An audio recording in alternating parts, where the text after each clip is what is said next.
Aujourd'hui, je suis très heureux de vous présenter ce véhicule-ci, le Toyota Land Cruiser. Je suis très excité de vous le présenter en long et en large, en tort et à travers. Et donc, dans la vidéo qui va suivre, on va pouvoir regarder en détail l'intérieur, l'extérieur et ensuite on pourra l'amener sur la route, faire un test routier. Qui sait même peut-être l'envoyer dans quelques petits sentiers, histoire de voir à quel point ce véhicule-là est capable d'aller en hors-route. Alors, avant de commencer de regarder en détail la voiture, je veux parler un petit peu de son histoire. Parce que là, on a un Toyota Land Cruiser, mais c'est pas du tout la première génération de ce véhicule-là. Pour ceux qui s'y connaissent, on l'a eu dans les années 70 comme étant un petit véhicule hors route de base. Et tranquillement, avec les générations, c'est devenu de plus en plus gros, de plus en plus luxueux, jusqu'en 2021, où là, on avait un véhicule qui est extrêmement large, seulement disponible aux États-Unis, si je me trompe pas.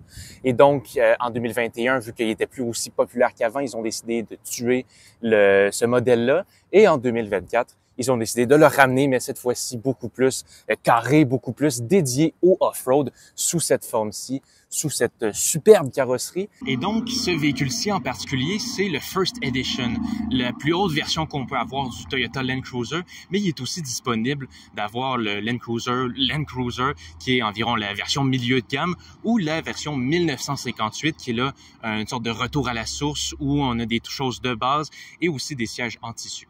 Un détail d'ailleurs qui permet de différencier les différentes versions du Toyota Land Cruiser, c'est avec les feux avant. Là, on a des super beaux feux halo ronds, mais il est aussi disponible avec la version milieu de gamme, des phares qui ont l'air pas mal plus modernes, qui sont plus rectangulaires à l'horizontale. Il y a aussi la version 1958 qui a les feux à halo, mais cette fois-ci, ces pièces de carrosserie à l'avant sont pas peinturées, sont couleur plastique noire comme ça. Et il y a aussi d'autres détails intéressants qui sont uniquement propres au Land Cruiser. Par exemple, le nom Toyota à l'avant qui est un look un petit peu plus old school qui ramène aux premières générations du Toyota Land Cruiser où justement il n'y avait pas le badge Toyota, il y a simplement Toyota écrit dessus. Il y a aussi plusieurs autres détails notables à l'arrière du véhicule, entre autres ce petit bouton-là qui permet d'ouvrir la lunette arrière du Land Cruiser. Et ça nous permet d'avoir un accès plus facile que simplement ouvrir la boîte au complet. Un autre détail à remarquer, c'est encore là le logo Toyota qui est vraiment écrit et pas nécessairement un badge qui ramène encore le côté old school.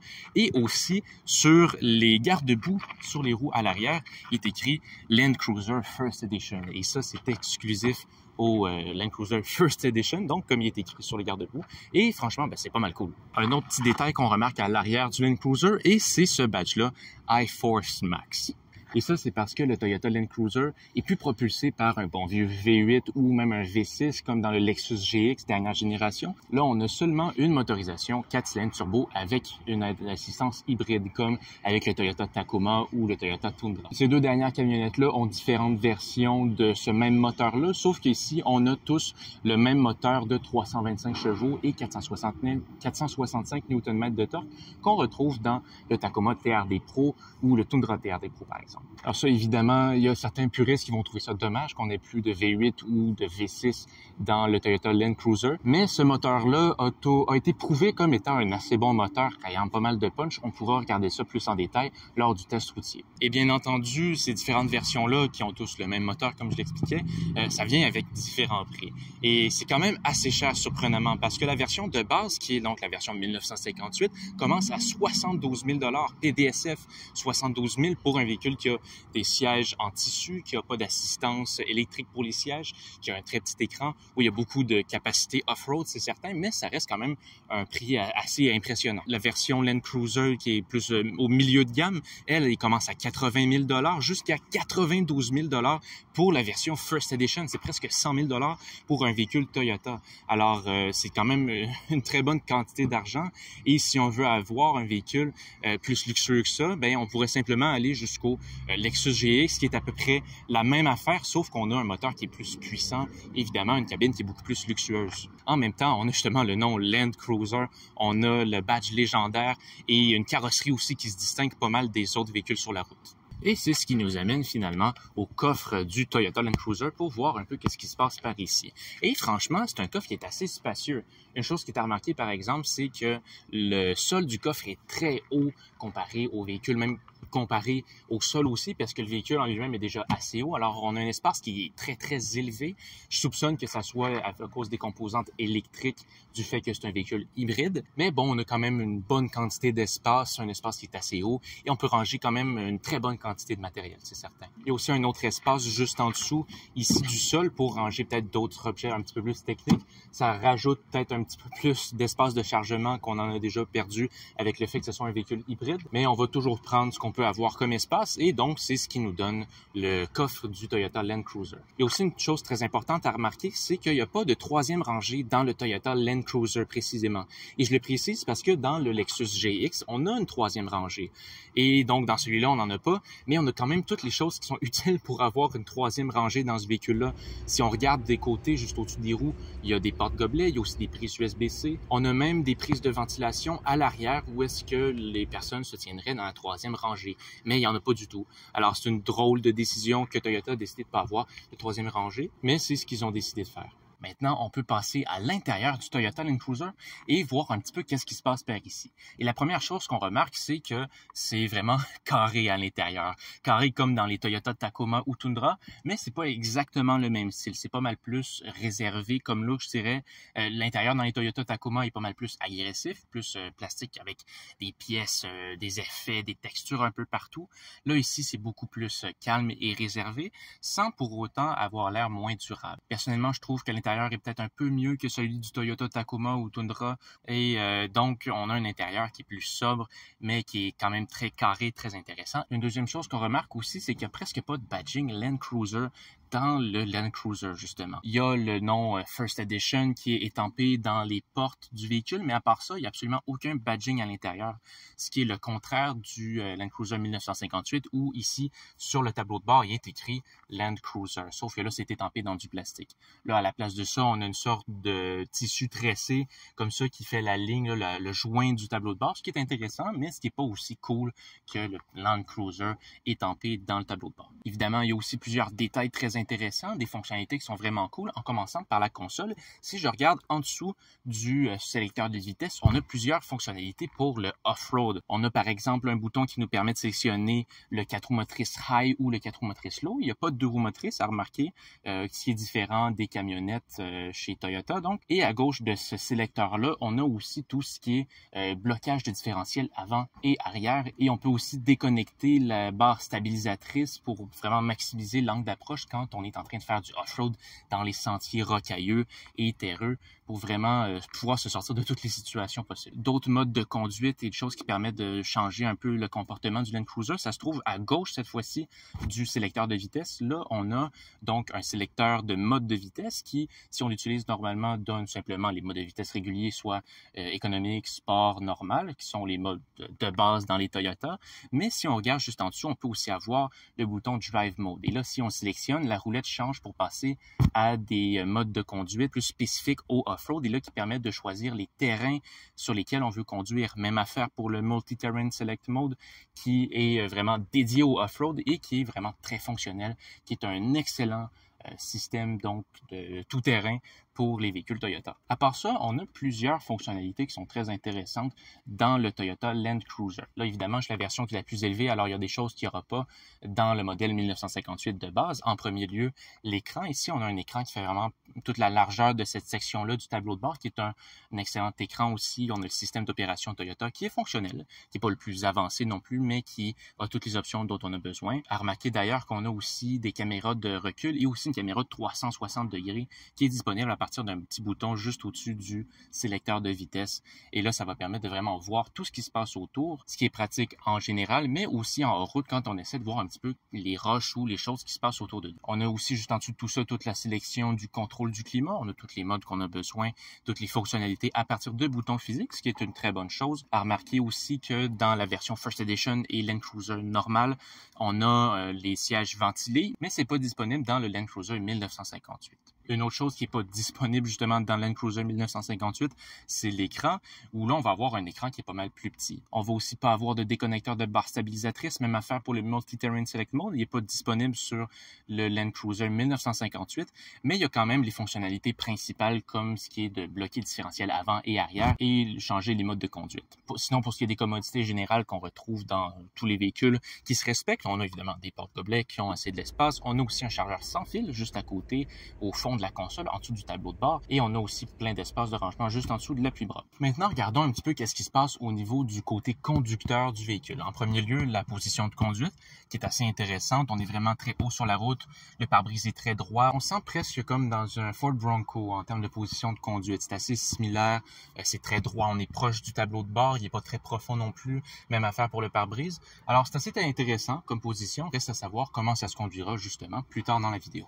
À part ça, le conducteur a accès à plusieurs commodités, entre autres évidemment un groupe d'instruments digital qui est exceptionnellement bien configurable. Dans les derniers modèles, Toyota s'est beaucoup amélioré en termes de configurabilité parce que dans certains modèles avant, il n'y avait pas grand-chose qu'on pouvait faire. Là, on peut faire presque ce qu'on veut. On a plusieurs sélections disponibles et aussi des sections principales, là, 3 sections qui permettent de choisir des configurations, par exemple, différentes. Un autre détail qui est pas mal cool avec le Land Cruiser, c'est ici le miroir. Si on retire sur cette languette-là, on a accès à un écran qui permet de voir en arrière si jamais la vue est obstruée parce qu'il y a du matériel ou il y a des personnes à l'arrière.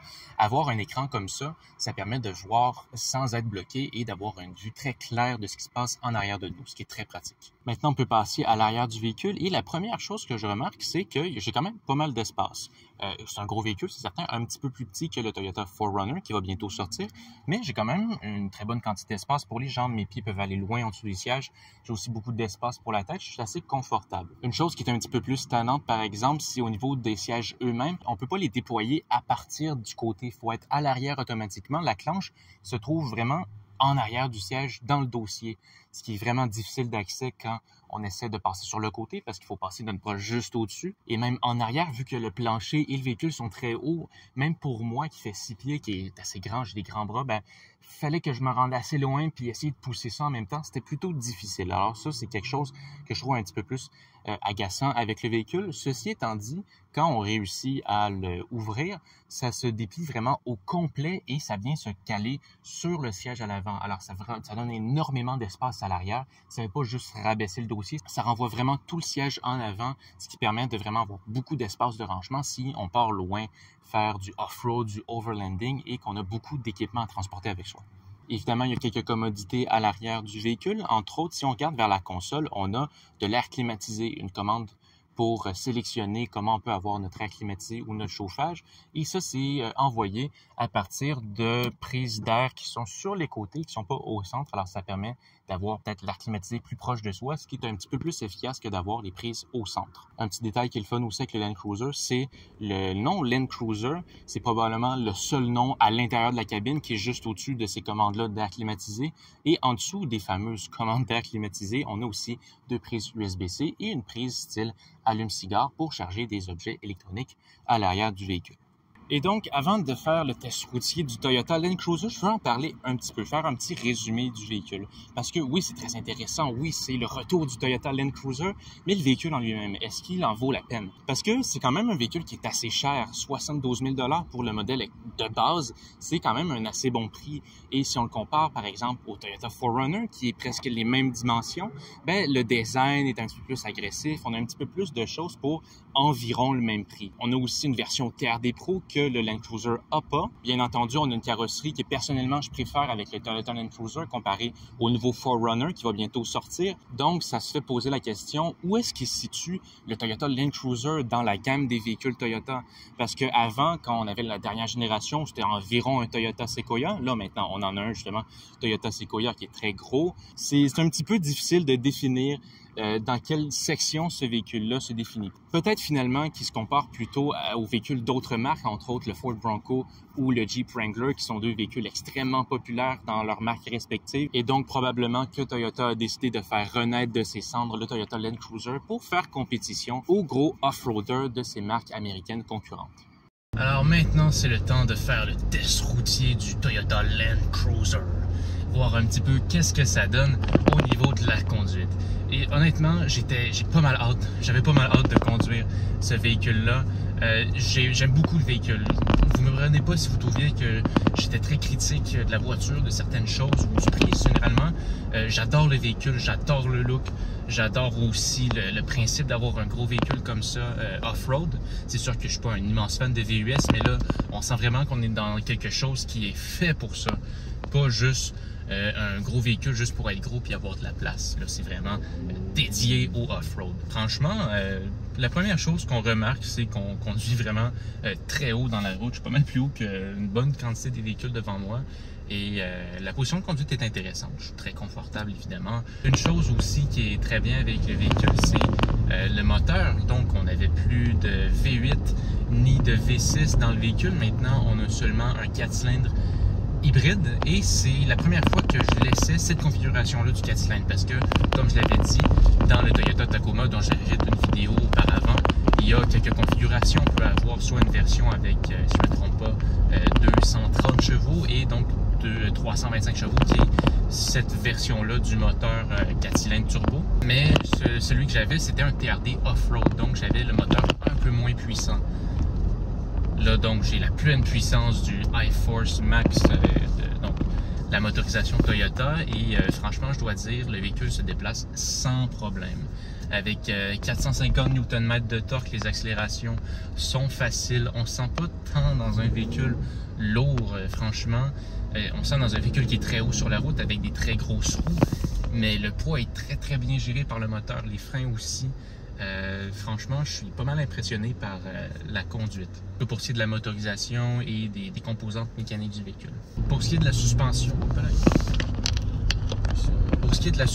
en elle-même du Land Cruiser, c'est bien.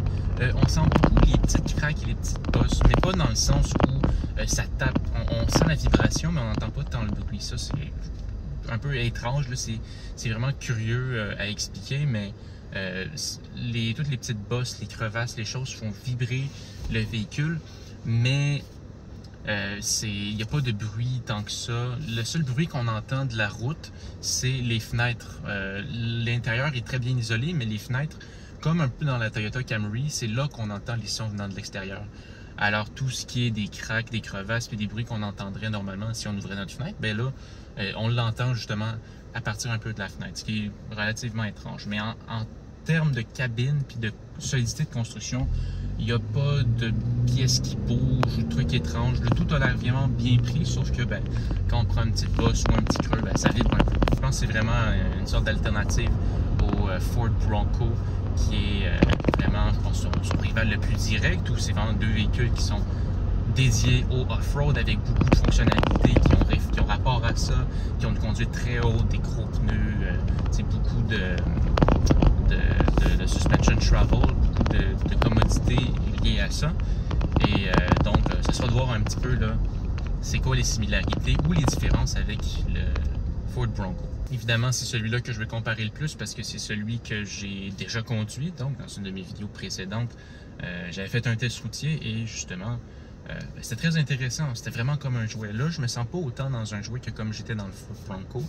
Mais j'ai un peu le même ressenti où je suis dans un véhicule qui est haut, qui, je pense, je pourrais aller n'importe où dans la boîte puis il n'y aurait pas du tout de problème. Bon, maintenant qu'on a essayé le Toyota Land Cruiser sur la route, il est maintenant temps de l'essayer un petit peu hors de la route, voir un petit peu qu'est-ce que ça va donner. Je vais mettre les barres stabilisatrices déconnectées.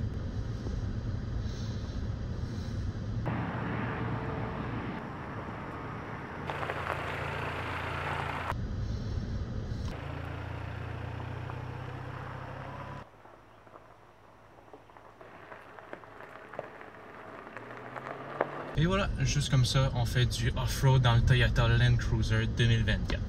On dirait vraiment qu'on peut se rendre partout avec cette machine-là, c'est pas mal impressionnant. Et c'est ce qui va conclure la revue du Toyota Land Cruiser 2024. J'espère que vous avez aimé la vidéo. Moi, j'ai eu beaucoup de plaisir à vous faire découvrir ce véhicule-là. Évidemment, je vous invite à laisser des commentaires respectueux. Si jamais j'ai fait des erreurs ou j'ai bien fait quelque chose, n'hésitez pas à me le dire. C'est grâce à votre feedback que je suis capable d'améliorer mes vidéos le plus possible. J'aspire à avoir le meilleur contenu de la meilleure qualité possible et c'est pas sans vous que je serai capable de faire ça. Et donc sur ce, je vous souhaite une bonne soirée ou un bon début de journée et à la prochaine vidéo.